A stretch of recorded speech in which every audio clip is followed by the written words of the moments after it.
আসসালামু আলাইকুম রহমতুল্লাহি ওবরকাতুহু। সম্মানিত দর্শক, আজকে সংক্ষেপে ৩টি বিষয় নিয়ে আলোচনা করব।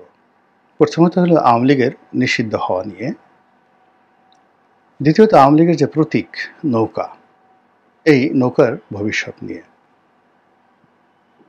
তৃতীয় হলো শেখ হাসিনার যে পুত্র জনাব সজীব ওয়াজেদ জয়, তিনি মার্কিন যুক্তরাষ্ট্রের নাগরিকত্ব গ্রহণ করেছেন বলে একটি খবর এখন ইন্টারনেটে ভাসছে, সেই বিষয় নিয়ে কথা বলব।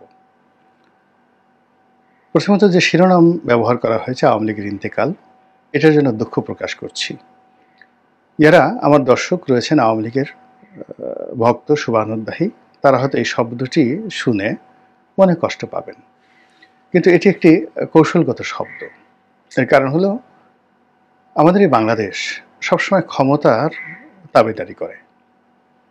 আওয়ামী লীগের যখন ক্ষমতা ছিল তখন আওয়ামী লীগ জমানাতে আসলে আওয়ামী লীগ যাদেরকে পছন্দ করে না তাদের নাম উচ্চারণ করাটা সম্ভব ছিল না।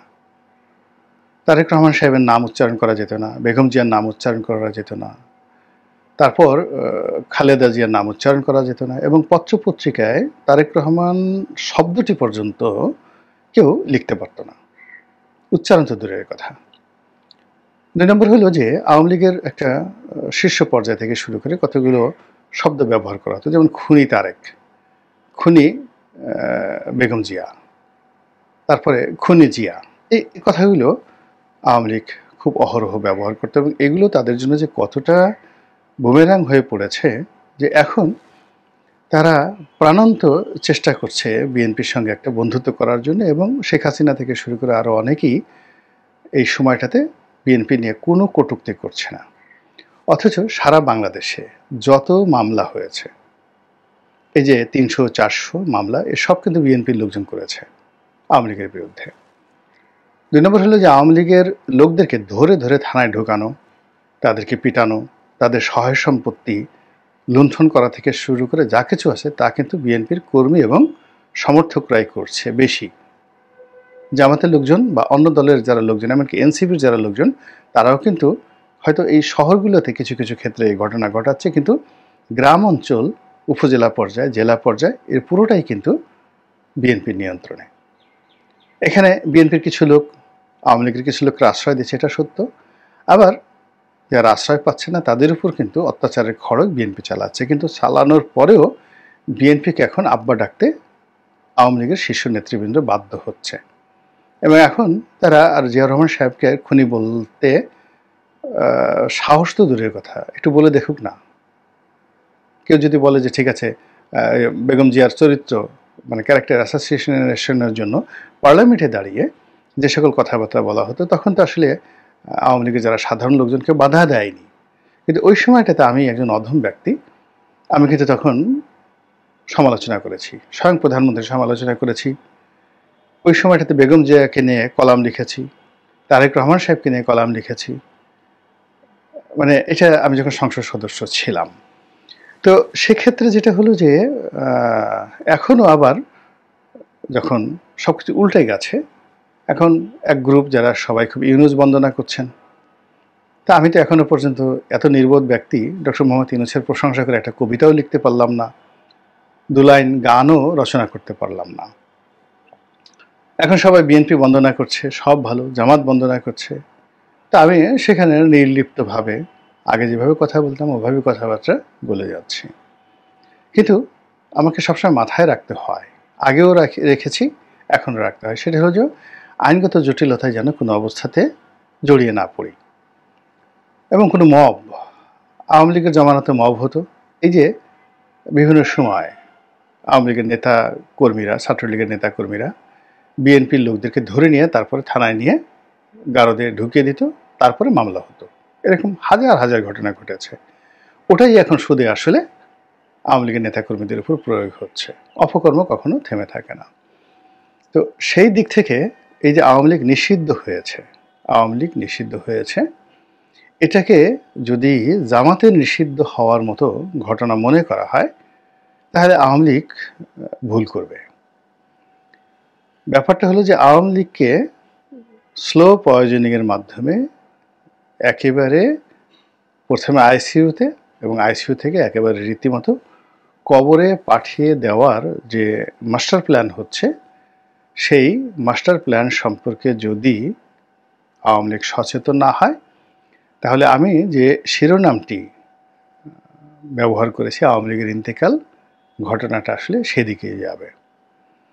এখন সেই কাজগুলো কি? প্রথমত এটা একটা প্রশাসনিক ব্যবস্থা নেওয়া হয়েছে। তো প্রশাসনিক ব্যবস্থা নেওয়া হচ্ছে, আর আওয়ামী লীগ এভাবে জামাতের বিরুদ্ধে প্রশাসনিক ব্যবস্থা নিয়েছিল। কিন্তু আওয়ামী লীগ যে ভুলটা করেছিল যে জামাতের যে নীতি এবং আদর্শ, ওটার কাউন্টার নীতি এবং আদর্শ তারা কিন্তু দাঁড়াতে করাতে পারেনি। এবং জামাতের যে কর্মকাণ্ড, সেই কর্মকাণ্ডকে রাজনৈতিকভাবে মোকাবেলা করার জন্য তাদের যে ধরনের কর্মসূচি দরকার ছিল সেটা তারা পারেনি। ফলে কি হলো? নিষিদ্ধ হওয়াটা তাদেরকে আরও পুনরুজ্জীবিত করে দিয়েছে। এখন আওয়ামী লীগকে নিষিদ্ধ করা হয়েছে, যদি সেই নিষিদ্ধকে চ্যালেঞ্জ জানিয়ে আওয়ামী লীগ তার রাজনৈতিক প্রজ্ঞা, মেধা, যোগ্যতা, কথাবার্তা, আচরণ সব কিছুতে একটা রেনেসা, জাগরণ নিয়ে আসে, তাহলে যারা নিষিদ্ধ করেছেন এটি তাদের জন্য বুমেরাং হয়ে যাবে। কিন্তু যারা নিষিদ্ধ করেছেন, বুঝতে হবে এখানে যারা আছেন তারা হয়তো আওয়ামী লীগের মতো তাদের পেশি শক্তি নেই, আওয়ামী লীগের মতো হয়তো তাদের টাকা নেই, কিন্তু তাদের শিক্ষা আছে, তাদের স্মার্টনেস আছে, তাদের ইন্টারন্যাশনাল কানেক্টিভিটি আছে, এবং জীবনের বহু যুদ্ধে তারা জয়ী হয়েছে। এই সরকারের সঙ্গে যারা আছে তারা কেউ যেন তেন লোক নয়। তারা হয়তো, আমরা ঠাট্টা করে বলছি তারা রাজনীতি বোঝেন না, কিন্তু তারা রাজনীতি পড়ান। They are the teacher of the politics. তারা অর্থনীতি বোঝেন না, কিন্তু they are the master of economics. তারা ইকোনমিক্সের প্রভু। তারা মার্কেটিং বোঝেন না, কিন্তু they are the godfather of marketing. এবং এই যে তারা তাদের যে জ্ঞান, গরিমা, বিদ্যা, বুদ্ধি, এই সব কিছুকে গোপন রেখে তারা যে নীরব থাকছেন। আমাদের দেশে একটা কথা আছে না, ভাঙা কলসি খুব ঠনঠন করে নড়ে। তো আওয়ামী লীগের মতো, জামাতের মতো, বিএনপির মতো তারা ঠনঠন করে নড়ছে না। তারা সব কিছুই হাসি মুখে বরণ করছে, নির্বোধের মতো তারা নিজেদেরকে পরিচয় দিচ্ছে। এবং এটাই যারা এই সরকারের প্রতিপক্ষ তাদের জন্য ভয়ঙ্কর। এর কারণ হলো প্রতিপক্ষ তাদেরকে রিড করতে পারছে না। আর গত এই 7-8 মাসে তারা যে কাজগুলো করতে চেয়েছে, দেখুন তো, মিলিয়ে দেখুন তো। ডক্টর মোহাম্মদ ইউনূস ব্যক্তিগতভাবে যে কাজগুলো করেছেন তার নিজের জন্য, গ্রামীণ ব্যাংকের জন্য, গ্রামীণ ফোনের জন্য, তার পরিবারের জন্য, তার আত্মীয় স্বজনের জন্য, তিনি যাদেরকে পছন্দ করেন তাদের জন্য, এটা 17 বছর আওয়ামী লীগ করেছে কিনা বা করতে পেরেছে কিনা? পারেনি। তার পছন্দের যত সাংবাদিক, তিনি সবাইকে এত চমৎকারভাবে ভালো রাষ্ট্রীয় পদ দিয়েছেন, পদবি দিয়েছেন, মর্যাদা দিয়েছেন, সব কিছু দিয়েছেন। আওয়ামী লীগ কী করেছে? প্লেনে করে উড়িয়ে নিয়ে গেছে তাদের সবাইকে, এক একটা বড় বড় সাংবাদিকদেরকে তারা দালাল বানিয়েছেন, তারা চাটুকার বানিয়ে দিয়েছেন, এবং এখন সবাই পালিয়ে আছে আর অনেকে জেলে আছে। কিন্তু ডক্টর মোহাম্মদ ইউনূস তাদেরকে কাজে লাগিয়েছেন রাষ্ট্রের কর্মে। তো এই বিষয়গুলো পড়তে জানতে হবে, বুঝতে জানতে হবে, এবং সেটা যদি বুঝতে না পারে আওয়ামী লীগ, তাহলে সত্যিকার অর্থে এই দলটি এখন আইসিইউতে আছে, সামনে তার কবরে যাওয়া ছাড়া আর কোনো উপায় নেই। গেল ইন্তেকাল সম্পর্কে। দ্বিতীয় যে বিষয়টি আমি বলতে চাচ্ছি, আওয়ামী লীগের যে প্রতীক রয়েছে নৌকা, এই নৌকা নিয়ে টানা হেঁচড়া হবে, ভীষণ রকম টানা হেঁচড়া হবে। এখন এই নৌকা প্রতীকটি যদি ধরুন একটি নতুন যে অনেকগুলো দল নিবন্ধিত হবে, সেই নিবন্ধিত যে কোনো একটা দলকে তারা এই প্রতীকটি বরাদ্দ দিয়ে দেয়, কী করবে আওয়ামী লীগ বলেন? আন্দোলন করবে? লাফালাফি করবে? গালাগাল করবে? কোনো লাভ হবে না। এই জন্য তাদেরকে বুদ্ধি খাটাতে হবে, কূটনৈতিক তৎপরতা চালাতে হবে, এবং এই কাজগুলো যেখানে যেখানে হবে সেই জায়গাগুলোর সাথে বিনয়, ভদ্রতা নিয়ে দেশি এবং আন্তর্জাতিক তাদের যত কানেক্টিভিটি আছে সর্বোচ্চ শক্তি দিয়ে তারা যদি এই নৌকাকে রক্ষা করতে না পারে, তাহলে অতীতে যেভাবে দাড়িপাল্লা নিয়ে তারা যেভাবে খেলেছে এবং খেলে তারা ব্যর্থ হয়েছে, কিন্তু এই বর্তমান সরকার কিন্তু নৌকা নিয়ে যে খেলাধুলা করবে, এটা তারা ব্যর্থ হবে না। ধরুন একটা পার্টি এখনও নিবন্ধিত হয়নি, না নিবন্ধন পায়নি। ধরুন অনেক অদ্ভুত অদ্ভুত এই কিংস পার্টি এই গত 7 মাসে নিবন্ধিত হয়েছে, শত শত পার্টি। মানে তারা আত্মপ্রকাশ করেছে, এখন তারা নিবন্ধনের জন্য দরখাস্ত করবে। এইরকম সবচেয়ে যেটাকে আপনি দুর্বল মনে করেন, অসহায় মনে করেন, এরকম একজন লোককে যদি নৌকা প্রতীক দেওয়া হয়, অর্থাৎ ওই যে ছক্কা ছয়পুর ছিল, তার ডাব মাকড়া ছিল, এরকম ছক্কা ছয়পুর প্রকৃতির অনেক লোক রাজনৈতিক দল গঠন করে ফেলেছে, এবং আওয়ামী লীগের এই মাথার মুকুট নৌকা, এটাকে ছক্কা ছয়পুর টাইপের এরকম একজন লোককে দিয়ে দেওয়া হলো। তো এটা হলো যে অনেকটা যে আপনার ডাস্টবিনের ময়লা এনে আপনার মুখে মাখিয়ে দেওয়া হলো, তারপরে আপনাকে বলা হয় যে আপনি ঘুরেন। কিংবা দেখা গেল আপনাকে গাল কাটা কামাল বানানোর জন্য চাকু দিয়ে আপনাকে সুন্দরভাবে গাল একেবারে ক্রস চিহ্ন হয়ে দেওয়া হলো, এরপর সেখানে ব্যান্ডেজ করে আপনাকে বলা হলো আপনি ঘুরেন, 2 গালে 2টো ক্রস চিহ্ন, গাল কাটা কামাল। এরকম নৌকা নিয়ে সরকার খেলবে। এর কারণ হলো আওয়ামী লীগের যে আবেগের যে জায়গাগুলো, সেই আবেগের জায়গাগুলো কিন্তু তারা খুব কৌশলে ভেঙে দিচ্ছে। বঙ্গবন্ধুর মূর্তি ভাঙচুর, তারপরে সেই মূর্তির উপর পেশাব করা, পায়খানা করা, তারপর সেই মূর্তির যে খুলি সেই খুলির উপরে আরও অনেক মানে অবমাননাকর বিষয় করা, দাঁড়িয়ে দাঁড়িয়ে পেশাব করে দেওয়া, এই দৃশ্যগুলো এখন ভাসছে। এই কাজগুলো কেন করা হয়েছে? এই দৃশ্য দেখে আওয়ামী লীগের লোকজন কেঁদেছে, গড়াগড়ি করে কেঁদেছে, এবং এটাই যারা এই কাজ করেছে এটা তারা ইচ্ছা করে করেছে তাদেরকে মোরালি নৈতিকভাবে দুর্বল করে দেওয়ার জন্য। 32 নম্বর ভেঙেছে তাদেরকে নৈতিকভাবে দুর্বল করে দেওয়ার জন্য, সুধা সদন ভেঙেছে তাদেরকে নৈতিকভাবে দুর্বল করে দেওয়ার জন্য, এবং এই যে আওয়ামী লীগের অফিসগুলো আছে এগুলো দখল করা হচ্ছে নৈতিকভাবে দুর্বল করার জন্য, দখলের উদ্দেশ্য নয়। আওয়ামী লীগের যে কেন্দ্রীয় অফিস, এখানে ভ্রাম্যমাণ পতিতা পাগল তারা থাকছে, এবং কিছু কিছু জায়গাতে তারা ওখানে নিয়মিত মলত্যাগ করছে, পায়খানা করছে, দুর্গন্ধে আপনি তার ধারে কাছে যেতে পারবেন না।